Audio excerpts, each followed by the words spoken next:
Good morning. Welcome back. My today's topic is powers and works of governor part 3. हम part 1, part 2 में 4 power को describe कर चुके हैं. This is the last power. देखिए, miscellaneous power.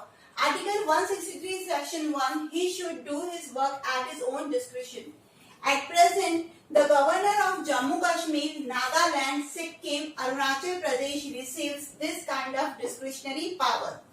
क्या बोला गया है कि गवर्नर को हम फॉर्मल हेड बोल देते हैं और actual head council of ministers को बोलते हैं, कैबिनेट को बोलते हैं, क्योंकि सारा काम वो ही करते हैं.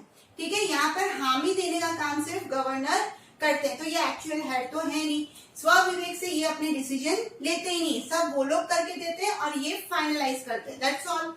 बट जम्मू कश्मीर, नागालैंड, सिक्किम, अरुणाचल प्रदेश में ये जो गवर्नर होते हैं इनको डिस्क्रिशन या डिस्क्रिशनरी पावर मिले हुए हैं. वो अपने स्व विवेक से निर्णय ले सकते हैं. बाकी दूसरे स्टेट में क्या होगा, काउंसिल ऑफ मिनिस्टर्स काम करती है और वो निर्णय फाइनल करके उनको देती है और वो सेशन के अंदर बोल देते हैं गवर्नर. बस ये काम है. बट कितनी बार दूसरे स्टेट के अंदर भी ऐसी सिचुएशन पैदा हो जाती है जहां पर गवर्नर को स्व विवेक से निर्णय लेने पड़ते हैं, जिसको मैंने वर्ड यहाँ पर दिया है डिस्क्रिशन. अब वो कौन कौन सी सिचुएशन है देखते हैं. If some such opportunities can come when he can use his discretion, such occasion are. ऐसे कौन कौन से ओकेजन है जहां पर डिस्क्रिशन यानी स्व विवेक के निर्णय गवर्नर को लेने पड़ते हैं. पहला, chief minister selection in special circumstances. अगर चीफ मिनिस्टर ने रिजाइन कर लिया है, निकाल दिया गया है, मृत्यु हो गई है या कुछ ऐसा कारण हो गया है जिसकी वजह से नए चीफ मिनिस्टर को नियुक्त करना है, तो ऐसे में यहाँ पर डिस्क्रिशन पावर के तहत गवर्नर नियुक्त कर सकते हैं. पहला point clear. Second, abolishing the council of ministers.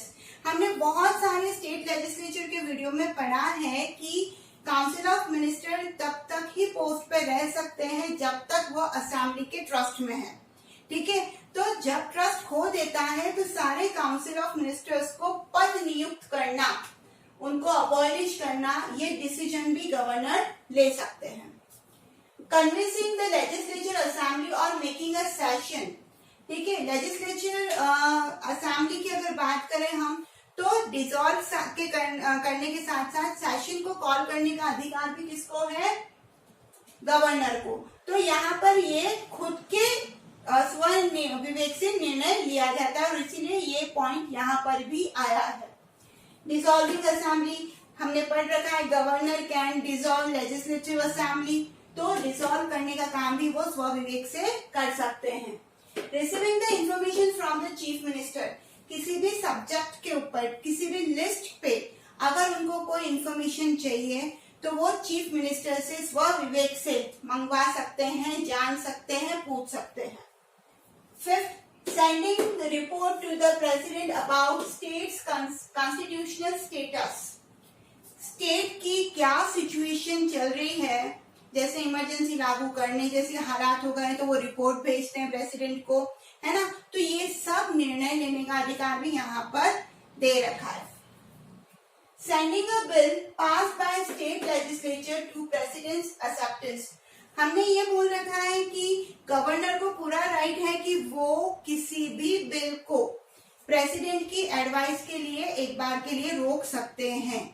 But यहाँ पर वो रोक सकते हैं, बट प्रेसिडेंट की एडवाइस पे उनको वो लागू ही करनी पड़ती है. तो सिर्फ रोकने की पावर है ना, ये भी स्व विवेक से. 8, not accepting any bill approved by the legislature and returning it for the consideration. अब यहाँ पर बोला गया है कि किसी भी बिल पे अगर उनको लगता है कि अप्रूवल नहीं देनी चाहिए, भले वो लेजिस्लेचर में पास हो गया है, दोनों ही लेजिस्लेचर में पास हो गया है बिल, बट मुझे अप्रूवल नहीं देनी है, तो वो बिल को एक बार के लिए रिजेक्ट कर देते हैं. बट जब वो बिल दोबारा आता है तो उनको पास करना ही पड़ता है, अप्रूवल करना ही पड़ता है. तो ये कैसी पावर हुई, है ना. तो हेड होने के बावजूद भी पावर न के बराबर यहाँ पर हो जाती, क्योंकि वो अपने आप सब कुछ वापस वो का वही रिपीटेशन में आ जाता है। बिल रिजेक्ट करो, वापस भेजो, वापस आएगा तो उसको एक्सेप्ट करना ही है। फिर 9, prior to present an ordinance urging the president is order the instruction।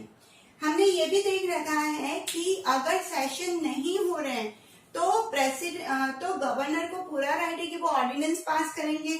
जब वो ऑर्डिनेंस पास करते हैं तो 6 वीक तक सेशन चालू भी हो जाए तो भी वो लागू किया जा सकता है। और अगर सेशन को लग रहा है, लेजिस्लेचर को लग रहा है कि नहीं ये अच्छे नहीं है, इनको बंद करो, कट करो, तो ये उसी वक्त समाप्त हो जाते हैं, भंग हो जाते हैं, वो आगे लागू नहीं किए जाते। कौन सी पावर है ये? तो यहाँ पर वो ऑर्डिनेंस पास करने से पहले भी प्रेसिडेंट से याचना करनी पड़ती है। तो ये सब पॉइंट देखने के बाद ये चीज तो समझ में आती है कि पावर न के बराबर है। पावर यूं देखा जाए तो बहुत सारी है, बट एक्चुअल हेड जैसी पावर यहाँ पर नहीं है, और इसीलिए इनको हेड बोला जाता है। But actual head council of ministers को, चीफ मिनिस्टर वाली जो टीम है पूरी, उनको ही बोला जाता है। तो फिर ये क्या करते हैं, ये हेड ना होते हुए भी कॉन्स्टिट्यूशनल मैटर्स में स्टेट के अंदर बहुत बड़ा रोल प्ले करते हैं, और इसीलिए इनकी इन सारी पावर्स को मिसलेनियस पावर्स के अंदर डाला गया है। आई होप वीडियो समझ में आ गई होगी।